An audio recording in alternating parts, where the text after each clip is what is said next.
এই যে দেখেন নদীটা কি একটা অবস্থা, দেখি এখানে একটা গ্রামের একটা ভাই পাইছি, ওনার সাথে আলাপ করে দেখি যে উনি কি বলতে পারেন। আসসালামু আলাইকুম ভাই। ভাই আপনাদের যে এই নদীর একটা এই অবস্থা, হ্যাঁ, এই যে ভাঙন টাঙন যে হয়েছে, তো এটা সম্পর্কে আপনার কি কোনো আইডিয়া আছে কিসের জন্য এরকম হইতেছে? এখানে ভাই অনেক কাহিনী আছে বুঝছেন, এটা অনেক বছর ধরে এই কাহিনী চলতেছে। ওই যে ওই পাশে যে দেখছেন, ওই পাশে যে জায়গাটা দেখা যাচ্ছে, তো ওই পাশে মনে করেন যে ভাঙে না। একটা বিষয় দেখেন যে ওই পাশে আপনার শুধু চর জাগে, এই পাশে চর জাগে না, এই শুধু এই পাশে ভাঙিয়া মাটিটা ওই পাশে চলে যায়। তো আমরা অনেকবার প্রতিবাদ জানাইছি নদীর কাছে যে কেন তোমরা এইভাবে ভাঙো, কেন তোমরা ভাঙে আমাদের এই পাশে থাকো, ভাঙে তোমরা ওই পাশে কেন যাও? ওই পাশের মানুষের সাথে তো আমাদের কোনো সম্পর্ক নাই। তোমরা সম্পর্ক এই পাশের মানুষের সাথে, এই পাশের নদীর সম্পর্ক, ওই পাশের নদীর সাথে ওই পাশের নদীর সম্পর্ক। তাইলে তোমরা আমাদের সাথে সম্পর্ক কইরা ওই পাশে তোমরা পরক্রিয়া কেন করতে যাও? আমরা তো তারপর অনেক কথা আছে জায়গায় ভাই, কথা বলা ঠিক না। তো এটুকুই বলতে চাই।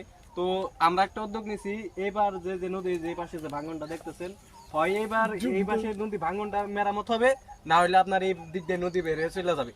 এই পর্যন্তই আমি ভাই কথা রাখছি, আমার কাজ আছে, পরে আসেন অন্য সময় আলাপ করবো।